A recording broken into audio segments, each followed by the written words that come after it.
News channel और election commission के website पर जो नतीजे अभी देखे, उसके हिसाब से ये अनुमान लगाया जा सकता है कि एनडीए सरकार बना रही है फिर से बिहार में। लगातार 5वीं बार एनडीए की सरकार बिहार में बनेगी। बिहार की जनता ने फिर से इस बार एनडीए को चुना है।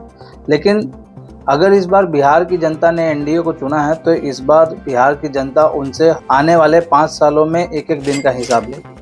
उन्होंने जो वादे किए हैं उस पर सवाल पूछे जाएंगे।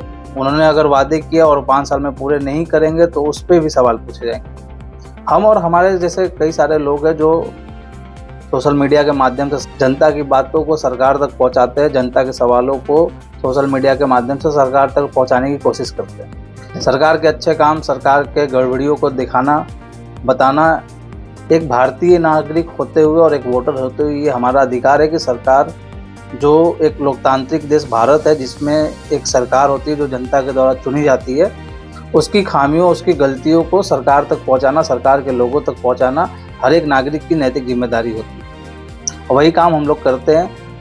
हमें कभी ये नहीं सोचना चाहिए कि हमारे देश में या हमारे देश के दूसरे राज्यों में अगर वहाँ कुछ प्रॉब्लम होती है तो हम क्यों उसके खिलाफ आवाज़ उठाएं, या हमारी राजनीतिक कुछ गड़बड़ी होती है हमारे देश में तो हम क्यों सवाल उठाएं। भारत का संविधान हमें अधिकार देता है सवाल पूछने का। भारत का संविधान हमें अधिकार देता है कि हम अपनी बात को खुलकर रख सकें। और जब जनता सवाल पूछती है तो परिणाम बदलते हैं। जब जनता सवाल पूछने पे आती है तो सरकारें बदलती हैं। बाकी एनडीए को अगर वो सरकार बनाती है तो बहुत बहुत बधाई।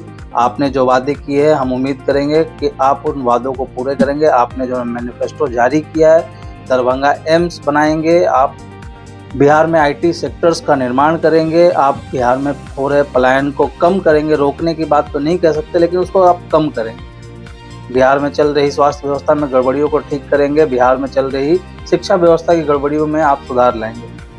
इसी शुभकामना के साथ जय हिंद, जय भारत।